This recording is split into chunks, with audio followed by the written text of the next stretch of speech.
ETF index mutual funds నేర్చుకుని stock మార్కెట్లో రాణించాలనుకుంటున్నారా? వెంటనే ఈ నెంబర్కి కాల్ చేయండి.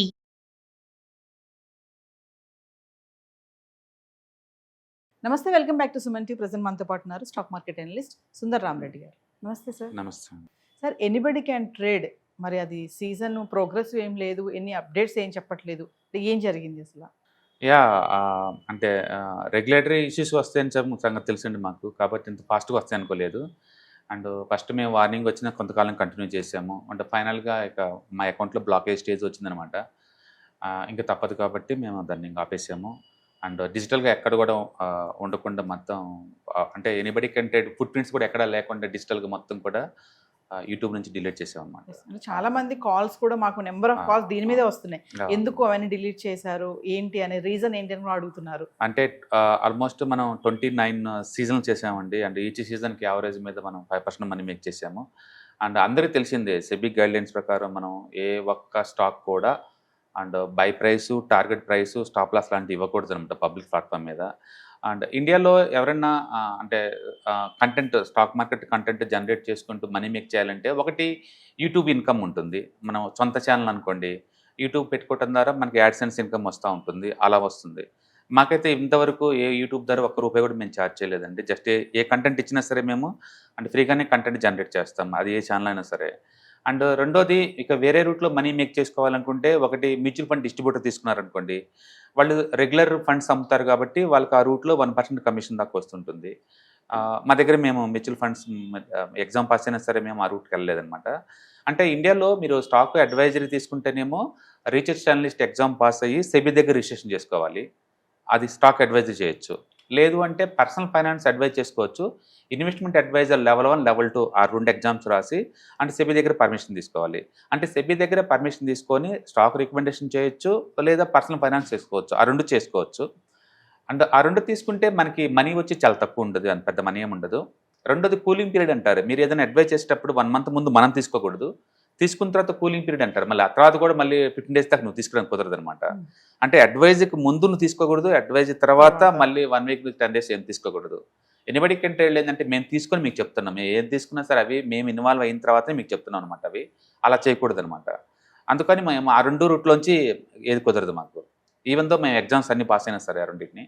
అండ్ ఇది వైపు చూస్తేనేమో సబ్ బ్రోకర్ కానీ లేకపోతే మ్యూచువల్ ఫండ్ డిస్ట్రిబ్యూటర్ కానీ ఏదో డిస్ట్రిబ్యూషన్ ఒకటే ఉండాలి. మేము ఆల్రెడీ ఆథరైజ్ డిస్ట్రిబ్యూటర్స్ అనమాట, సబ్ బ్రోకర్స్ అనమాట మేము. అందుకని మేము అన్ని రోల్స్ చేయకూడదు, మీరు ఏదో ఒక రోలే చేయాలి. మీరు సెబీ దగ్గర రిజిస్ట్రేషన్ చేసుకున్నా సరే ఒక రోలే చేయాలి. అదేంటంటే రీసెర్చ్ అనలిస్ట్గా వర్క్ చేస్తారా, ఇన్వెస్ట్మెంట్ అడ్వైజర్గా వర్క్ చేస్తారా, లేకపోతే మ్యూచువల్ ఫండ్ డిస్ట్రిబ్యూటర్ వర్క్ చేస్తారా, సబ్ బ్రోకర్లా వర్క్ చేస్తారా, ఈ 4 ఒక వర్కే తీసుకోవాలి. 4 ఇన్కమ్ సంపాదించుకుంటా అంటే వాళ్ళు ఎలా చేయరు. మేము ఆల్రెడీ సబ్ బ్రోకర్గా ఉన్నాము కాబట్టి మిగతా 3 మనం చేయకూడదు. ఎవరైనా ఇలా ఛానల్స్లో ఏదైనా ఒక బై సెల్ టార్గెట్లు ఇవ్వాలి అంటే రీసెర్చ్ అనలిస్ట్ ఎగ్జామ్ పాస్ అయ్యి ఉండాలి, అప్పుడు మిగతా అన్ని మానుకోవాలా. మేము ఆల్రెడీ సబ్ బ్రోకర్గా ఉన్నాం కాబట్టి, ఆథరైజ్డ్ బ్రోకర్లో ఉన్నాం కాబట్టి మేము మిగతా ఏం టచ్ చేయడానికి వీల్లేదు. సో కాబట్టి మాకు వార్నింగ్ వచ్చింది, మేము డివియేట్ అయ్యి ఆయన పట్టించుకోలేదు. ఇప్పుడు చాలా సివియర్గా అయిపోతుంది అనమాట. చివరికి లాయర్స్, హైకోర్టు లాయర్స్ నోటిఫికేషన్ దాకా వచ్చేసింది అనమాట. ఇక అంత రిస్క్ తీసుకోవటం మాకు ఇష్టం లేదు. ఇంకా తప్పదు కాబట్టి తప్పనిసరి పరిస్థితుల్లో ఇంకా డిజిటల్గా ఉన్న ఫుట్ ప్రింట్స్ మొత్తం తీసేసాము. అంటే ప్రోగ్రామ్ కంటిన్యూ చేయట్లేదు అనమాట. అండ్ నాకు దాని ద్వారా మంచి పేరు వచ్చిందండి. అండ్ 10 మందిలో గుర్తింపు వచ్చింది. అండ్ చాలామంది ఆ ప్రోగ్రామ్ ద్వారా బెనిఫిట్ పొందారు. అండ్ లక్షల నుంచి కోట్ల ఇన్వెస్ట్మెంట్ చేసిన వాళ్ళు కూడా ఉన్నారు ప్రోగ్రామ్ ద్వారా. అండ్ అందరికీ కొంచెం పెయిన్గా ఉండొచ్చు, but end of the day regulated as matter కదా. ఇప్పుడు నేను ఎనిబడి కంటే కావాలంటే నేను కంటిన్యూ చేసుకోవచ్చు, ఎందుకంటే already research analyst exam pass అయ్యాను కాబట్టి సెబీ దగ్గర రిజిస్ట్రేషన్ చేసుకొని నేను కంటిన్యూ చేయొచ్చు.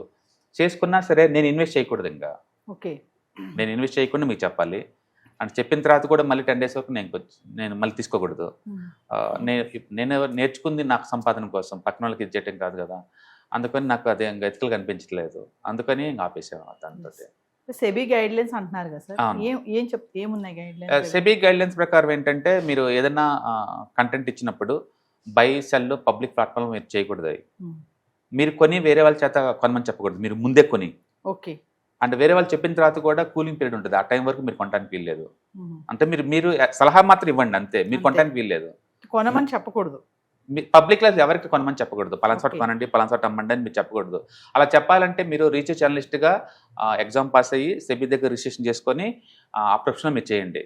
బట్ స్టిల్ మీరు కూడా కొనడానికి లేదు ఆ టైంలో, గుర్తుపెట్టుకోండి. ఆ Yes. కూలింగ్ టైంలో మీరు ఆ రోల్ తీసుకుంటే మిగతా రోల్ తీసుకోకూడదు. ఇంకా మేము ఆల్రెడీ ఆథరైజ్ పార్ట్నర్స్ మేము సెబీ దగ్గర వేరే వేరే ప్రొడక్ట్స్కి. ఈ పని చేయకూడదు మేము, ఇంకా ఏదైనా ఒకటే చేయాలి. Yes. అంటే ఈ మధ్య సెబీ చాలా సీరియస్గా ఉంది, అందరికీ వార్నింగ్స్ ఇస్తూ ఉంది, అండ్ ట్రేడింగ్ అకౌంట్ బ్లాక్ చేసుకుంటూ వెళ్ళిపోతుంది చాలా సీరియస్గా. సో అందుకని ఇంకా మేము తప్పనిసరి పరిస్థితుల్లో అందుకే మేము లాస్ట్ 1 month మాకు నోటీసులు వచ్చి కూడా 1 month పైన అవుతుంది. ఆయన మేము ఎందుకు సైలెంట్గా ఉన్నామంటే జనాలకు హోప్ ఉంటుంది, ఎందుకులే చెప్పడం అనిపించింది. బట్ ఇప్పుడు మీరు అన్నట్టు కాల్స్ ఎక్కువ వస్తున్నాయి, అండ్ Yes. ఇంకా ఎక్కువ కాలం మనం దాచడం కూడా కుదరదు. అందుకని ఇక గూగుల్ నుంచి కంప్లీట్గా ఆ ఫుట్ ప్రింట్స్ మొత్తం తీసేసాము. అండ్ ఆల్మోస్ట్ 29 సెక్షన్స్ అండి, అండ్ వితౌట్ ఎనీ ఫెయిల్యూర్ తోటి. అండ్ జనాలకు హోప్ ఇచ్చింది, ఒక నమ్మకం ఇచ్చింది. స్టాక్ మార్కెట్ అంటే అండ్ స్పెక్యులేషనే కాదు, ఆప్షన్ మార్కెటే కాదు, anybody can make some money long term point of Yes. అనే థాట్ ఇచ్చేసింది అనమాట. But unfortunately end of the day ప్రతి గేమ్ ఎక్కడో చోట ఎండ్ అవుద్ది. End అవ్వదు. అండ్ ఇది ఎంత త్వరగా అయితే ఎండ్ అవుద్ది నాకు తెలీదు, ఎండ్ అయిపోయింది ఆల్రెడీ. ఆల్మోస్ట్ 29 సీజన్స్ అంటున్నారు కదా సార్. చాలా మంది ఏంటంటే ఫాలో అయ్యారు, చాలా సీరియస్ గా ఫాలో అయ్యారు, చాలా బెనిఫిట్ Yeah. పొందారు అవును. మీ సలహాలు అవి తీసుకొని. అవును. ఇప్పుడు వాళ్ళందరూ కొంచెం కన్ఫ్యూజన్ లో కూడా ఉన్నారు. అదేం సడన్ గా ఆపేశారు, మళ్ళీ స్టార్ట్ చెయ్యరా అని కూడా కొన్ని కామెంట్స్ నేను అంటుంది అదే, మేము అది చేయొచ్చు అంటే ఎస్ మేము చేయొచ్చు. అది చేయాలంటే ఉన్న ప్రొసీజర్ ఏంటంటే మేము ఆథరైజ్ పార్ట్నర్గా డిస్కనెక్ట్ అవ్వాలి, వచ్చే రెవెన్యూ స్ట్రీమ్ని ఆపేసేయాలి, ఇది తీసుకోవాలి. ఇది తీసుకున్నా సరే నేను ఇన్వెస్ట్ చేయకూడదు. ఇంకా లీగల్ వేలో మేము సలహా ఇవ్వాలి. ఎండ్ ఆఫ్ ది డే మేము ఇన్వెస్ట్ చేసుకుంటాం. మేము ఇప్పటికీ నా దగ్గర 45 lakh ETF పోర్ట్ఫోలియో ఉంది నాకు ఆల్రెడీ. మేము ఇన్వెస్ట్ చేయకూడదు ఇంకా అవన్నీ చేయకుండా మేము చెప్పాలన్నమాట. అది ఇంత ముందులా కుదరదు ముందు రోజుల్లో. కాబట్టి ఎవరన్నా అది ఆల్రెడీ మనం ఎనఫ్ ట్రైనింగ్ ఇచ్చాము, పబ్లిక్కి ఎనఫ్ హోప్ ఇచ్చాము ఎలా మేక్ చేసుకోవాలనేది సేఫ్టీ సెక్యూర్గా. అండ్ మార్కెట్ లాస్ట్ మంత్ అంత పడ్డా సరే ఈ మంత్ పెరుగుతున్న టైంలో వాళ్ళ మనీ చూసారు ఎలా హ్యాండిల్ చేయాలో. ఒక హోప్ ఇచ్చింది, ఒక ఆలోచన ఇచ్చింది, రిస్క్ లేకుండా ఎలా చేయొచ్చు అని థాట్ ఇచ్చింది. అండ్ ఇప్పటి నుంచి అది ఒక మెమొరీ అంతే. ఇంకా ఇక ఒకప్పుడు ఒక టీవీ ఛానల్లో ఇది ఒక ప్రోగ్రామ్ రన్ అయింది, సక్సెస్ఫుల్గా ఇలా 29 ట్రేడ్స్ మనం చేసాము, లాట్ ఆఫ్ మనీ మేక్ చేసాము అనేది ఒక జ్ఞాపకంగా మిగులుతుంది అనమాట. And it's painful but you have to move on. So final ఒక విషయం చెప్పండి సార్, అంటే కొత్తగా వచ్చే వాళ్ళు కూడా చాలా మంది ఇప్పుడు సడన్ గా ఇది ఆగిపోవడంతో షాక్ అయిపోయారు, వాళ్ళకి నెక్స్ట్ ఎలాగానే ఒక కన్ఫ్యూజన్ లో కూడా ఉన్నారు. అలాంటి వాళ్ళకి నో బేసికల్గా అది షాక్ అయ్యి అంతేం లేదండి. మీరు అంటే అంటే మా వైపు నుంచి గైడెన్స్ మీకు ఎప్పుడు ఉంటుంది ఆ పాయింట్ ఆఫ్ టైంలో. మీరు నాలెడ్జ్ పెంచుకోండి. మీకున్న ఒకే ఒక సొల్యూషన్ ఏంటంటే నాలెడ్జ్ పెంచుకోవటం అంతే. నాలెడ్జ్ని పెంచుకోవటం ద్వారా రిస్క్ ఎక్కడ ఉందో అర్థమవుతుంది, ఆ రిస్క్ని మనం అవాయిడ్ చేయొచ్చు అనమాట. ఒకళ్ళు చెప్పేదని కాదు అక్కడ. ఈవెన్ నేను కూడా అన్ని సీజన్లు చేసినా సరే నేను ఏదో తోపు నేను చెప్పాను కాబట్టి మీకు మనీ వచ్చిందని మేము ఎప్పుడూ అనలేదు. అది జనరలైజ్. ఈ పాయింట్ ఆఫ్ టైంలో ఇండియా బాగా గ్రో అవుతుంది అంటే ఆ థీమ్ మనం తీసుకోవచ్చు. Let's say example make in India బాగా గ్రో అవుతే బెనిఫిట్ ఏంటి? మేక్ ఇన్ ఇండియా ఎక్కువ ప్రోగ్రెస్ అవుతూ ఉంటుంది, ఇతర దేశాలకు ఎక్కువ ప్రొడ్యూస్ చేస్తూ ఉంటాం. కాబట్టి అలాంటి టీంలో పెట్టుకోవచ్చు. ఇప్పుడు పవర్ చాలా హాట్ బిజినెస్ అండ్ డేటా సెంటర్లు అవి వస్తున్నాయి కాబట్టి మనం పవర్ టీంలో పెట్టుకోవచ్చు. అండ్ మెటల్స్ బాగా షైన్ అవుతున్నాయి, మెటల్స్ పెట్టుకోవచ్చు. అట్లా జనరల్ కామన్ సెన్స్ మన దగ్గర కనుక ఉంటే, ఎకానమీ ట్రాక్ చేస్తూ ఉంటే అండ్ న్యాచురల్గా ఐడియాస్ వస్తూ ఉంటాయి, మీకు న్యాచురల్గా ఐడియాస్ వస్తూ ఉంటాయి. అంటే అట్లా ఇన్వెస్ట్ చేసుకుంటే పోవచ్చు.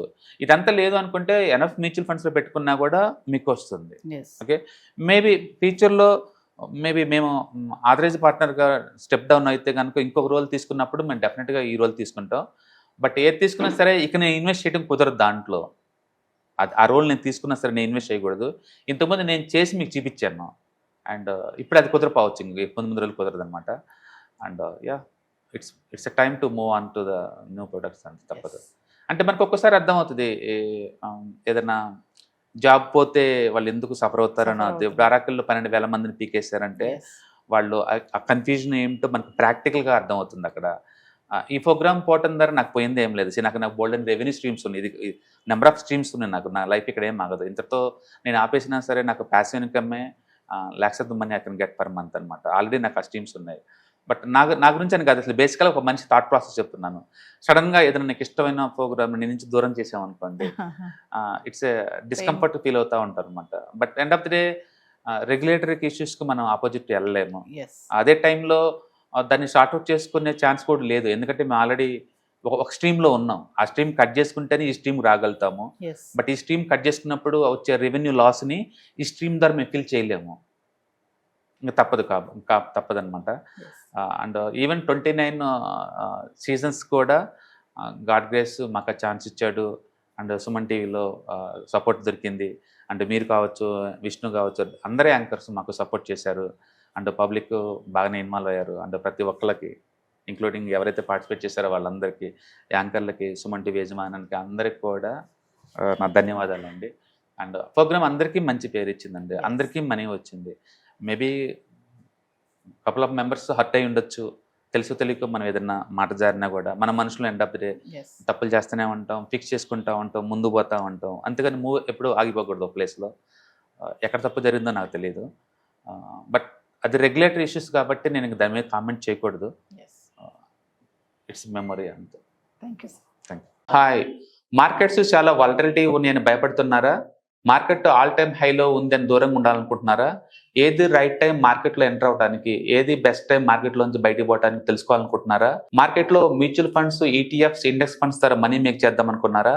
ఇలాంటి మీ డౌట్స్ కి క్లారిఫికేషన్ కోసం ఈ webinar. ETFs, index funds and mutual funds కోర్సులో జాయిన్ అవ్వండి. మీ డౌట్స్ క్లారిఫికేషన్ చేసుకోండి. Every month Saturday, Sunday and Monday conduct చేసే ఈ కోర్సులో మీకు ఈటీఎఫ్స్ అంటే ఏంటి, ఇండెక్స్ ఫండ్స్ అంటే ఏంటి, మ్యూచువల్ ఫండ్స్ అంటే ఏంటి, different type of ETFs, index funds, mutual funds అంటే ఏంటి, ఇందులో ఇన్వెస్ట్ చేయడం ద్వారా లాంగ్ టర్మ్ లో వెల్త్ ఎలా క్రియేట్ చేసుకోవాలా, షార్ట్ టర్మ్ లో ఎలా వెల్త్ క్రియేట్ చేసుకోవాలా, ఎనీబడి కెన్ ట్రేడ్ ప్రోగ్రామ్ ఎలా పార్టిసిపేట్ చేయాలా, ఇలాంటి అన్నిటికీ మీకు ఆన్సర్ దొరుకుతుంది. కాబట్టి మీకు ఎవరికన్నా ఇలాంటి వాటిలో వెల్త్ క్రియేట్ చేయాలని కనుక ఇంట్రెస్ట్ కనుక ఉంటే కింద స్క్రోల్ అవుతున్న నెంబర్ కి కాల్ చేయడం ద్వారా మీ సీట్ని బుక్ చేసుకోండి. Thank you.